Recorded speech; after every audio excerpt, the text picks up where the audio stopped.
Hello everyone, welcome back to Run Academy. तो जैसे आप ऑलरेडी जानते हैं कि सल्फ्यूरिक एसिड हमने स्टार्ट किया हुआ है और लास्ट लेक्चर के अंदर हमने chemical properties of sulphuric acid start कर लिया था।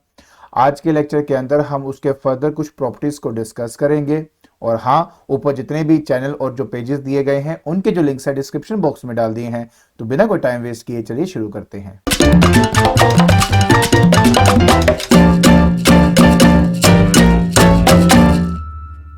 तो आज हम सल्फ्यूरिक एसिड के कॉन्सेंट्रेटेड फॉर्म की प्रॉपर्टीज को स्टडी करने वाले हैं। तो देखिए, सबसे पहले प्रॉपर्टी है कि ये एक नॉन वोलेटाइल नेचर का होता है। बात सिंपल ये है कि सबसे पहली बात इसका ना हाई बॉइलिंग पॉइंट होता है, हाई बॉइलिंग पॉइंट होता है और इसकी वैल्यू होती है 338 डिग्री सेल्सियस। और इतना हाई बॉइलिंग पॉइंट होने की वजह से ये जल्दी आपका वेपराइज नहीं होता और इसी वजह से इसका नॉन वोलेटाइल नेचर है। और नॉन वोलेटाइल नेचर होने की वजह से कई ऐसे एसिड हैं उनकी प्रेपरेशन में हम इसका इस्तेमाल करते हैं। जैसे कि मान लीजिए HCl हो गया, HNO3 हमारे पास हो गया, CH3COOH ये हो गया हमारे पास एसिटिक एसिड। ये क्या है? ये हमारा एसिटिक एसिड है। ठीक है, ये हो गया हाइड्रोक्लोरिक एसिड, ये हो गया हमारा नाइट्रिक एसिड। ठीक है, तो इनको ना इनके जो सॉल्ट्स होते हैं, ठीक है, उनसे इनको प्रिपेयर किया जाता है। और जिस मेथड से इनको प्रिपेयर करते हैं उसको डबल डिकम्पोजिशन कहते हैं। क्या कहते हैं? Double decomposition. तो डबल डिकम्पोजिशन से हम इनके सॉल्ट से इन एसिड को प्रिपेयर करते हैं with the help of the concentrated sulphuric acid. और उसका रीजन सिर्फ यही है क्योंकि ये एक नॉन वोलेटाइल नेचर का होता है। इसका जो बॉइलिंग पॉइंट है वो इतना ज्यादा है कि खुद इवेपोरेट नहीं होगा। हाँ, लेकिन ये जो हमारे HCl है, ये जो हमारा HNO3 है, ये वोलेटाइल नेचर के होते हैं। तो इसलिए इनको आसानी से प्रिपेयर किया जा सकता है with the help of the non volatile concentrated sulphuric acid. हाँ, अगर आपके मन में ये आ रहा है कि सर मतलब रिएक्शन के थ्रू बताइए कि किस तरह से इसको किया जा सकता है, तो चलिए मैं आपको रिएक्शन के थ्रू समझा देता हूं कि किस तरह से हम इनको इनके सॉल्ट से प्रिपेयर करते हैं। तो देखिए, सबसे पहला मैं आपको एग्जांपल देता हूं।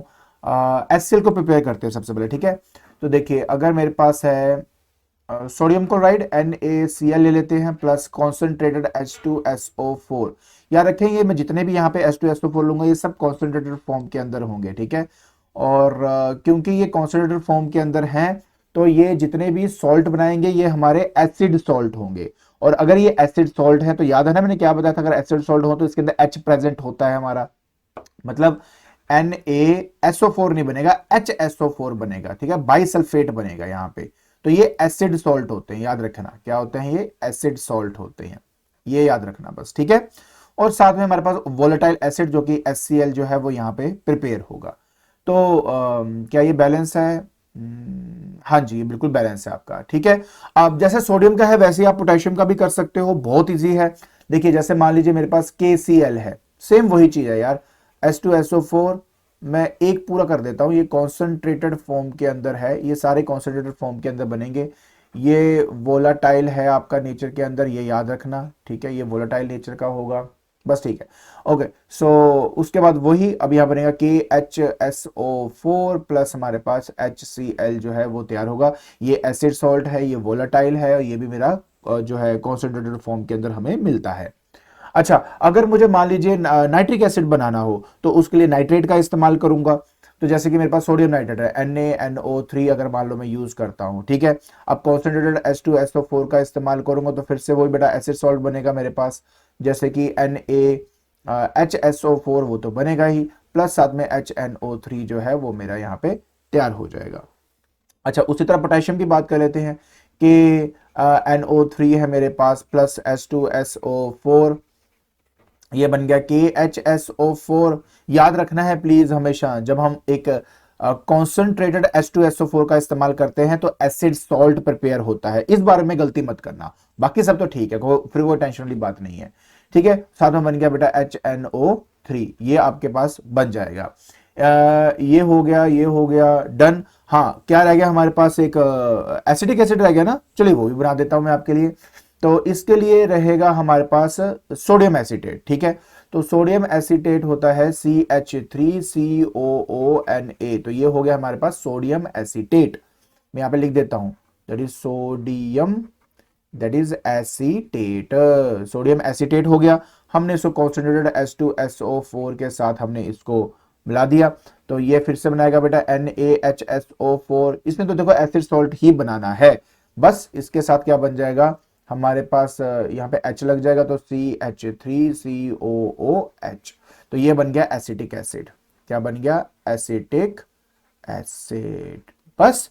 तो बेटा इस तरीके से आप यहां पे देख सकते हो कि किस तरीके से मैंने आप लोगों का इस रिएक्शन के थ्रू ये बताया कि कैसे हम अपने कॉन्सेंट्रेटेड सल्फ्यूरिक एसिड से हम अपने ये जो बाकी के दो वोलेटाइल एसिड जो है, जैसे वोलेटाइल एसिड जो भी है हमारे पास है, चाहे नाइट्रिक एसिड हो, हाइड्रोक्लोरिक एसिड हो या एसिटिक एसिड हो, उनको प्रिपेयर कर सकते हैं।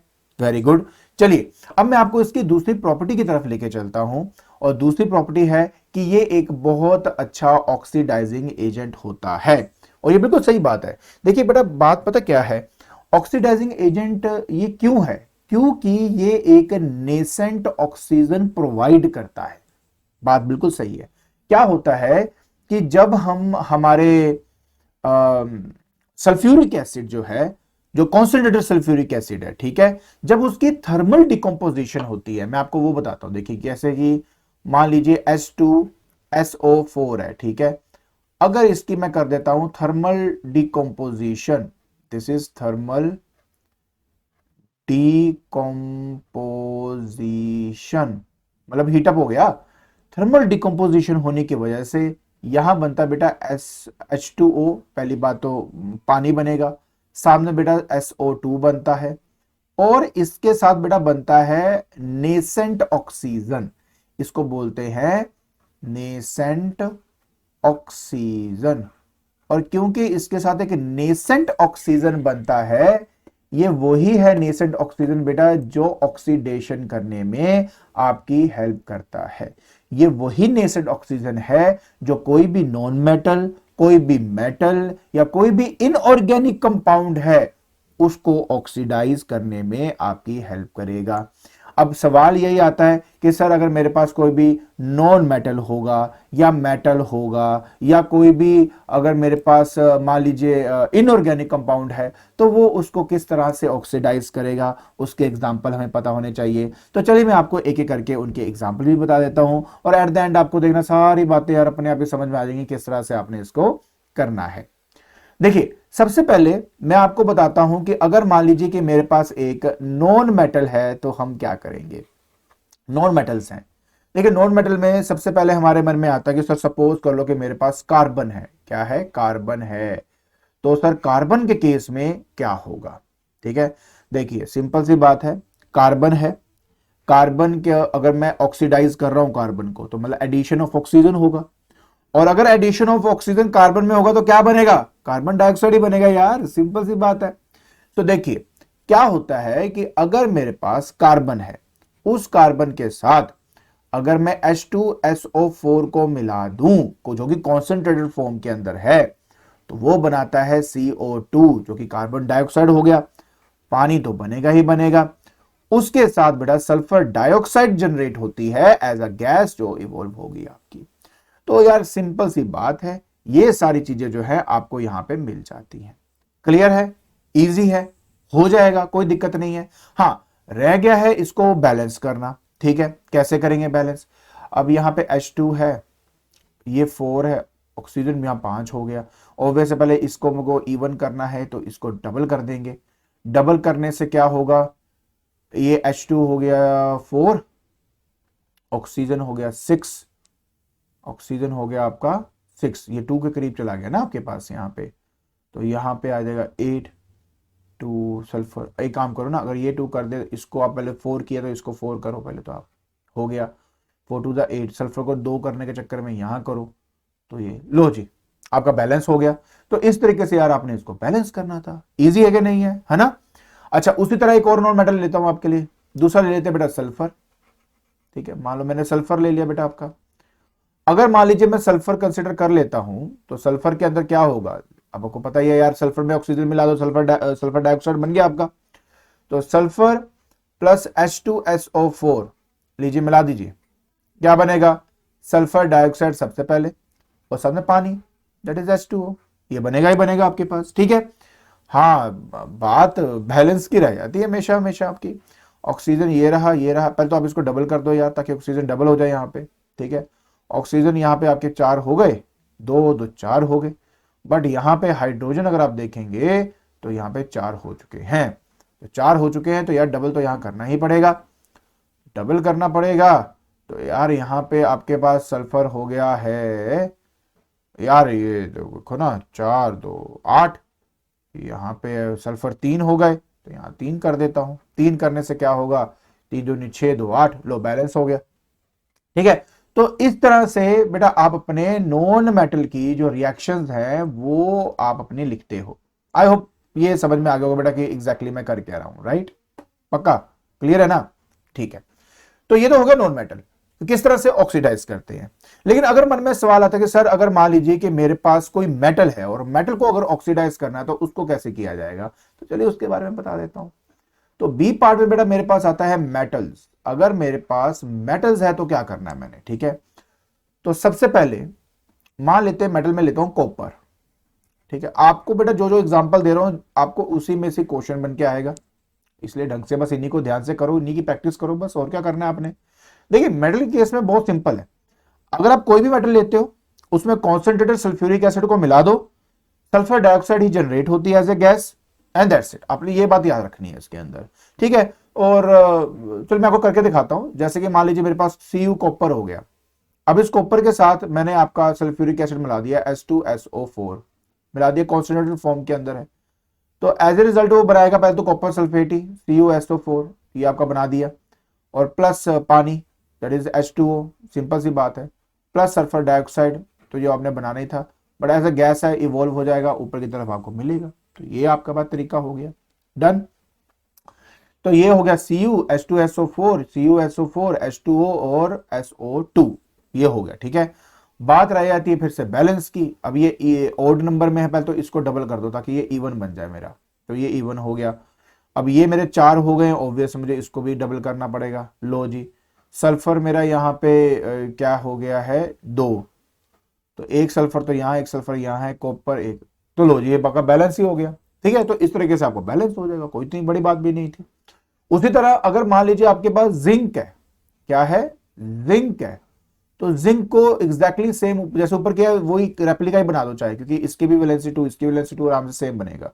तो 2H2SO4, ठीक है, सेम आपका आ जाएगा ZnSO4 plus 2H2O plus SO2, और ऊपर बेटा आपके पास एरो। तो इस तरीके से आप अपना ये वाला जो रिएक्शन है उसको कंप्लीट कर लोगे।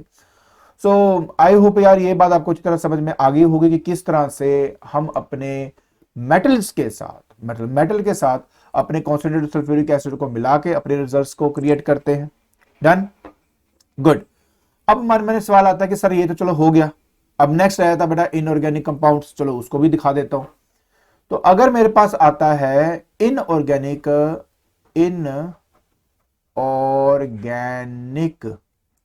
इनऑर्गेनिक कंपाउंड्स, ठीक है, ये इंपॉर्टेंट है, इनको थोड़ा ढंग से कर लेना प्लीज, ठीक है। इनऑर्गेनिक कंपाउंड जैसे हो गया हाइड्रोजन ब्रोमाइड, हाइड्रोजन सल्फाइड, ठीक है, तो उनके बारे में हम यहाँ पे बात कर रहे हैं, ठीक है। फिर आपको एक इंपॉर्टेंट नोट के बारे में भी बताऊंगा, बहुत इंपॉर्टेंट है वो आपके, ठीक है। देखिए, तो अगर मेरे पास है, मान लेते हैं कि क्या मैंने बोला था आपको, हाइड्रोजन ब्रोमाइड जैसे मेरे पास है, नंबर 1 हाइड्रोजन ब्रोमाइड, ठीक है। तो मेरे पास मान लीजिए क्या है, हाइड्रोजन ब्रोमाइड है। तो हाइड्रोजन ब्रोमाइड होता है HBr, और कॉन्सेंट्रेटेड हो गया H2SO4, ठीक है। इनको बेटा आपस में आपने कराया रिएक्ट। अब जब ऐसा होता है तो यहां से H और Br टूटता है, और Br अकेला एग्जिस्ट नहीं करता, तो Br जो है वो अपने Br से मिलके Br2 क्रिएट करता है, तो मतलब Br2 बन गया। साथ में तो पानी बनता ही, आपको पता है ऑक्सीजन जो है वो हाइड्रोजन से मिलके H2O, पानी तो बनाएगा ही बनाएगा, प्लस सल्फर डाइऑक्साइड हमेशा जनरेट होगा ही होगा आपका, ठीक है जी। तो ये है आपका बैलेंस करना, ऑब्वियस है 2 यहां पर लगाना ही पड़ेगा सबसे पहले, ठीक है। ऑक्सीजन जो है 2 2 4, और हाइड्रोजन यहाँ पे आ जाएगा यार 2, क्योंकि अब Br भी 2 है और H2 हो गया, बैलेंस हो गया आपका, डन हो गया, वेरी गुड। नंबर 2 में हाइड्रोजन सल्फाइड है ना, ये हमने बात करी थी, hydrogen sulphide, hydrogen that is sulphide, लो जी। अब हाइड्रोजन सल्फाइड के अंदर हो गया H2S, तो ये हाइड्रोजन सल्फाइड हो गया, साथ में हो गया बेटा आपका H2SO4, ठीक है जी। अब इस कंडीशन में फिर वही बात है कि अब ये टूट जाएगा। अब अकेला जो सल्फर है वो तो आपको पता है एग्जिस्ट करता है आपका, तो S अकेला आपको मिल जाएगा, ठीक है, सल्फर प्लस आपको मिलेगा H2O एंड प्लस आपके पास सल्फर डाइऑक्साइड, यार वो तो रहेगा ही रहेगा। तो ये सारी बातें वही रहेंगी जो हमने पहले भी की हुई हैं। बैलेंस करना तो पानी को तो पहले डबल कर दो, ठीक है, ऑक्सीजन हो जाएगा ना 4, यहाँ पे ऑक्सीजन 4, इसको पहले मैं देखता होता हूँ हमेशा, 4 हो गया, हाइड्रोजन मेरे पास 4 है, सल्फर 1 ही था, ले ऑटोमेटिकली बैलेंस हो गया, इसमें तो प्रॉब्लम थी ही नहीं, ठीक है। तो इस तरीके से आपने अपना ये वाला जो पार्ट है वो बेटा कंप्लीट करना था। आई होप ये वाला पार्ट आपको अच्छी तरह समझ में आया होगा कि किस तरीके से आपने ये वाला जो पार्ट है वो करना था, राइट, गुड। देखिए अब मैं आपको जो है वो लेके चलता हूं एक बहुत ही इंपॉर्टेंट नोट की तरफ, एंड वहां से हमारा ये वाला जो पार्ट है वो यहां पे कवर हो जाएगा, लेकिन बिफोर दैट मैं इसको ठीक कर दूं, ये मेरा कंपाउंड है, चलिए चलिए। हाँ, अब मैं आपको बेटा बहुत ही इंपॉर्टेंट एक नोट की तरफ लेके जाऊंगा, और काइंडली बेटा आप इसको नोट कर ही लें, ठीक है, कि ये नोट है क्या आपके पास यहाँ पे। जब हम आपने देखा होगा कि जो भी मैं रिएक्शन आपको करवा रहा हूं उस रिएक्शन के अंदर हमारे पास SO2 एज अ गैस वो हमें मिल रही है, आपने ये चीज देखी है।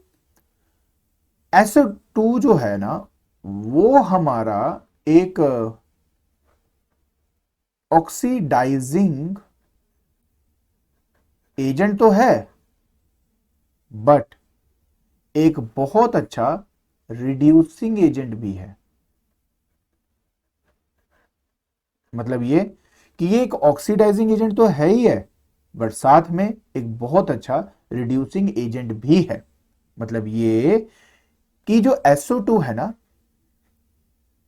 ठीक है, मॉइस्चर की प्रेजेंस में ये कलर को ब्लीच कर देता है। मतलब क्या कि इसके अंदर एक टेम्परेरी ब्लीचिंग प्रॉपर्टी होती है, टेम्परेरी ब्लीचिंग, ब्लीचिंग क्या ब्लीचिंग हमारा गलत है, स्पेलिंग, स्पेलिंग ठीक कर लेते हैं साथ के साथ ही। टेम्परेरी क्या था, ब्लीचिंग प्रॉपर्टी, अब ठीक है, टेम्परेरी ब्लीचिंग प्रॉपर्टी होती है। क्यों? क्योंकि इसके रिड्यूसिंग नेचर की वजह से है। और ऐसा क्यों, ऐसा क्या होता है, क्या रीजन है इसके? रीजन बहुत सिंपल है। क्या है ना कि हमारे जो आसपास का जो मॉइस्चर है, जो मॉइस्चर प्रेजेंट होता है एटमॉस्फेयर के अंदर, हमारा जो SO2 है वो उस मॉइस्चर से, मॉइस्चर में क्या होता है, पानी ऑफ कोर्स, तो वो उस H2O से मिल जाता है, और H2O से मिलने की वजह से बन जाता है एक तो एसिड। ठीक है, मैं थोड़ा सा इसको ठीक कर दूं प्लीज, ठीक है जी। तो मॉइस्चर से मिलके क्या बन जाता है, पहले तो बनता है हमारे पास एसिड, H2SO4 तो बनेगा बनेगा, बट यहां पर जैसा अगर आपको याद हो मैंने क्या बताया था कि हमारा जो क्या था, H2SO4 था वो नेसेंट ऑक्सीजन दे रहा था, ऑक्सीडाइजिंग प्रॉपर्टी होने की वजह से ये बना देता है, वो बनाता था नेसेंट ऑक्सीजन, ये बनाता है नेसेंट हाइड्रोजन। क्या बनाता है, नेसेंट हाइड्रोजन जनरेट करता है। ये क्या है, दिस इज नेसेंट हाइड्रोजन। और ये जो नेसेंट हाइड्रोजन है ये मेरे कलर्ड मटेरियल को कलरलेस कर देता है, ये करता है एक्चुअली में। क्लियर हुआ? ये जो नेसेंट हाइड्रोजन आप ऊपर देख रहे हो ना, ये रिस्पॉन्सिबल होता है आपके कलर्ड मटेरियल को कलरलेस करने के लिए। तो अब मैं थोड़ा सा बैलेंसिंग बता देता हूं। ये हमारा H2SO4 तो बना ही है यहाँ पे, ये मेरा SO2 बना है, ये 4 बना ना यहाँ पे, इसको डबल तो करना ही पड़ेगा मेरे को, और इसको यहाँ पे डबल करना पड़ेगा, तो हाइड्रोजन 4 हो जाएंगे। तो 2 नेसेंट हमारे पास जो हाइड्रोजन है वो एक्चुअली में जनरेट होते हैं। और अब इसी नेसेंट हाइड्रोजन की वजह से जो भी हमारा कलर्ड है, ठीक है, जो भी हमारा कलर्ड मटेरियल होता है वो क्या करता है, इस नेसेंट हाइड्रोजन से मिल जाता है और उसकी वजह से वो कलरलेस प्रोडक्ट बन जाता है। वो कलरलेस जो प्रोडक्ट है वो इसी वजह से बनता है आपका। क्लियर हुआ?